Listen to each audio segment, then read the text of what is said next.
Hi guys. So, great news. Oh, this thing is going on. What's going on with this? Oh yeah, okay.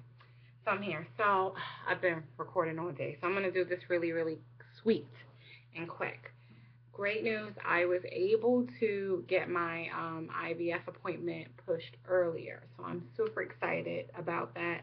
I had a original date of the 14th. As you guys know, I'm on my second round of IVF from a failed cycle before. I'm based out of Charlotte, North Carolina. I'm going to be going to the Reach facility. I'm hoping that I'm going to go through Reach. I think that that's the facility I'm going to choose. The Women's Center, I have an appointment on the 14th, and Reach reached out to me. Reach reached out to me um, yesterday to come in for today. Um, for the initial consultation, I was able to get blood work done. I was able to communicate with the patient care coordinator, as well as meet with the staff and the fertility specialist. I was really excited. The fertility specialist that my husband and I are going to be using is Malika Johnson. She's new to the Reach team. I love her to death. Um, I'm just going to touch on some really important things for me. I think that she's going to really be well because my personality is very, very dominating at times. And I can kind of let my Aries just kind of jump out and throw a billion questions. And the good thing about Miss Johnson is she is African American, and I'm saying this to say that as an African American woman, it's important to kind of have personalities that understand you and don't come across too aggressive or too rude, and sometimes my personality can be a little bit off put, and it takes a certain type of dynamic of a character to understand that personality and, just the struggles of what it is to go through this process. And, everything I know is cliche for cultural things, and I understand that we do have this one beautiful thing, which is, being moms, but my experiences through previous lead me to sometimes believe that there was some cultural differences there, which did not aid in the success of my IVF through ECU, which is the previous facility that I went through. Very horrible experience. So while I understand that it sometimes, you know, we can be very difficult with each other. When you do find one who, understands your background and, and your challenges, it's really good to be able to communicate with someone that is like-minded and get how to come across to you and educate you on what's best for you. So this is in no way saying that they are not amazing fertility specialists that are, different cultures. I just, and when I went to the facility, I definitely had no idea who I was going to meet, and what was available to me. It was, just, the doctor, because I didn't know the names. I was so happy to just get the appointment. I kind of ran out. So anyway, off that, I think you guys understand my position on this one, but it was great. Dr. Johnson is amazing. She's under 40. I believe she's under 40. She's pretty young, innovative, very positive and upbeat, but actually firm and very visual in her explanation of the process.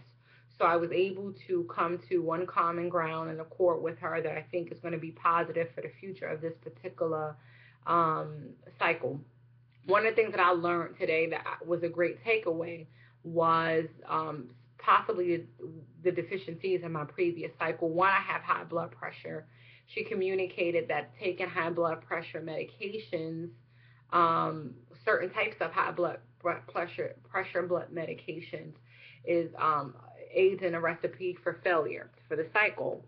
And it's important to take if you're going to be taking high blood pressure medication, it needs to be that has a beta blocker in it. I never knew that. I went through my previous cycle with high blood pressure medicine, and it wasn't successful. I'm not saying that that was a major factor. I'm just saying that it's not positive to go into that, go into a procedure such as the ones that we're doing with these, these factors being in. So you want to have really, really great vitals. You want to make sure your pressure is not high and that it's, moderate. I mean, very, very low, and you don't have any issues, because it can cause complications.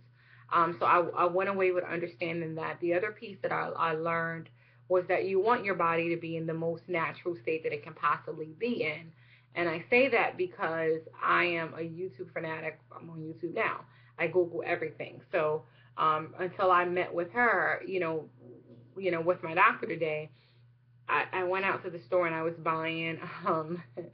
I bought royal jelly. I bought, what is it? I'm sorry, guys. I'm a little tired, but I wanted to make sure I followed that with you all. I bought royal jelly. I bought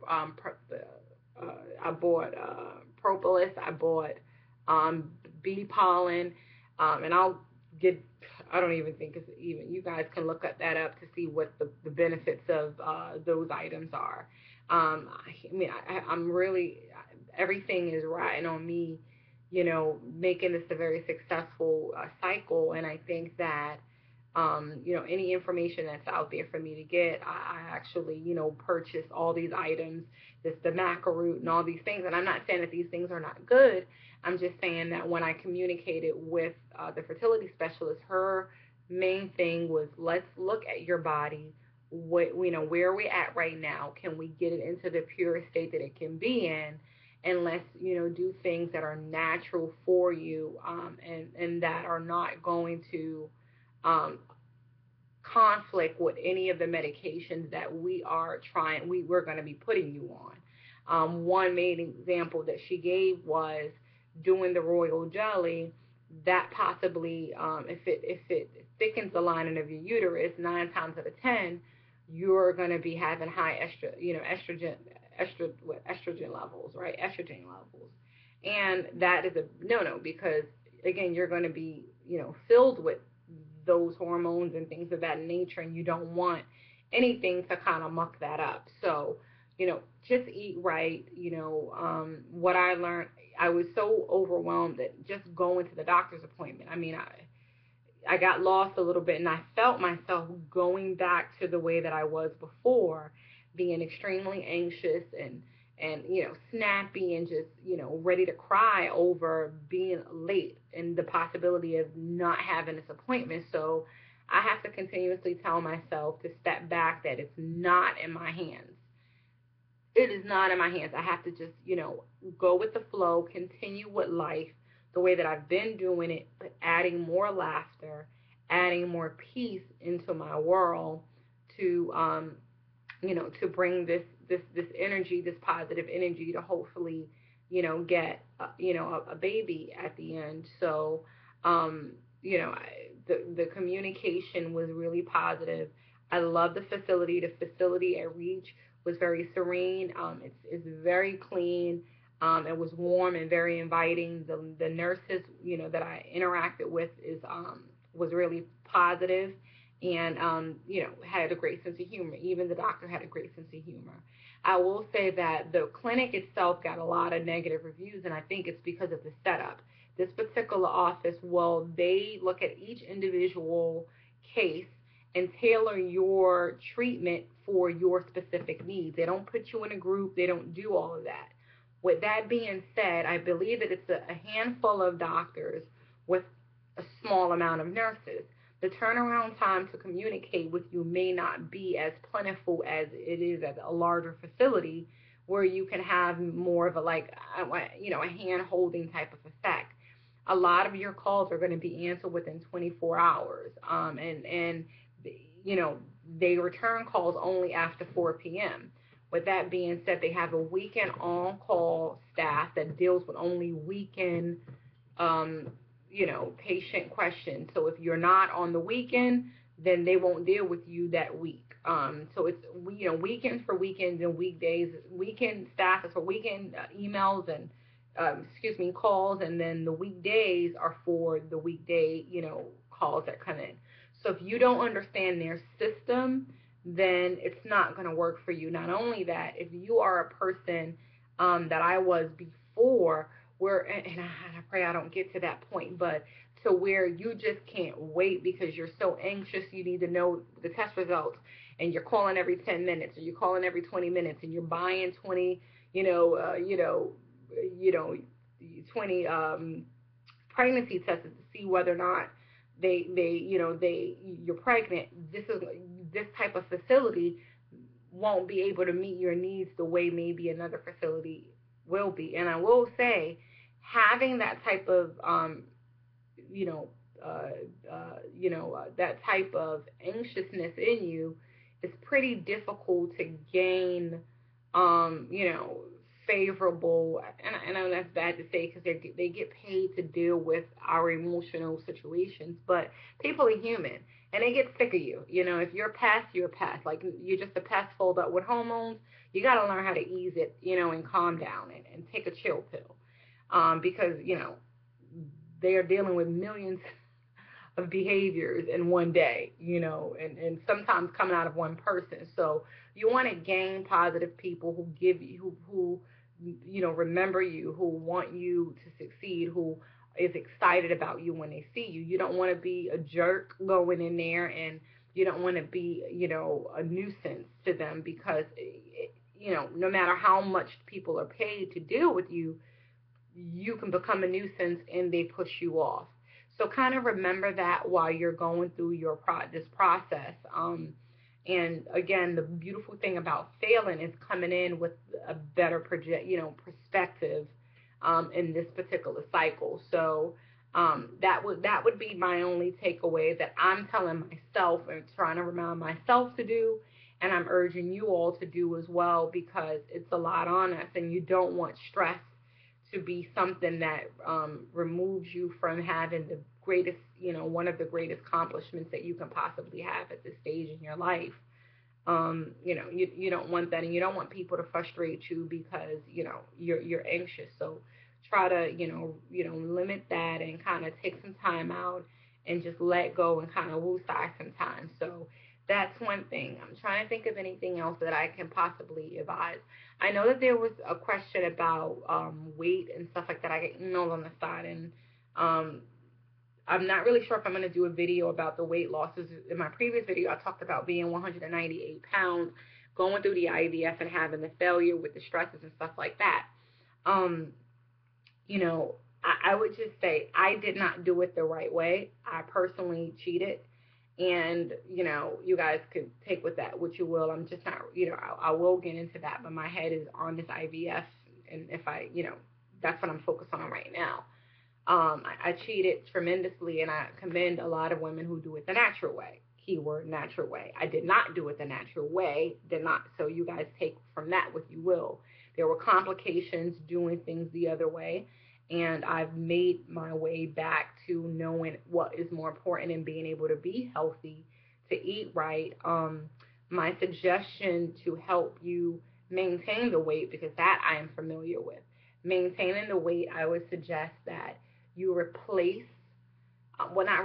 educate yourself on the effects of food and the relationship that you have with food. If you are, everything that we do, we go out to eat, we go spend time with our friends and family. What is it surrounded by food? So I think that you need to really assess your relationship with food and how, how codependent you are on it. If you're eating just to be full, that's wrong. If you're eating just to to have something of substance in your body, work on that. Drink water. If you even got to do flavored waters, the Mees or whatever, drink water, at least a glass or two before you eat your meal. Little things like that will help you reduce the weight, and that's a great way to do it. If you don't, so many people say, I don't even eat that much. I only eat once. Well, in your one sitting, you're eating 2,000 to 3,000 calories. You're wrong. Or, you're eating a week's worth, 2 days worth of food in one sitting. That's the problem. What are you about to do when, even if you can eat before 8 o'clock and you say, you know what, that's one thing that I can do is eat before 8 o'clock. If I eat before 8 o'clock, I'm set. Replace your breakfast, because you don't eat breakfast, or just grab something to fuel yourself in the morning. Juice, or just get a, Bullet or something like that, and and drink, your vegetables and put fruit. I mean, put, a bag of salad, get, some nice kale, spinach kale mix or something like that, and put some pineapples in it, and just something that you like that's healthy. Find healthy food you like and eat more of that. So little changes will make a big deal. Another thing that I'm a visual person, so think about your plate, an actual plate, your regular size plate. Think about the time from 12 to 1, so I shouldn't say, yeah, from 12 to 3. That should be the size of your meat, your protein. On a clock, your normal clock, think about the time 12 to 3. Your portion size should be that size. 3 to 6, right? That could be your starch. I don't do anything white. Nothing white. No rice that's white. Black rice is so good. It's full of antioxidants. You would love it. Try it. You have to pay a little bit more, but just try it. Whole, brown rice, anything whole wheat. So your starch, if you can, your starch will be the 3 to 6. 6 to 12, that should all be vegetables. Go crazy on vegetables, or split it up. Split it up. To where you can do some fruits and vegetables. But if you can visualize and play with food, it will help you.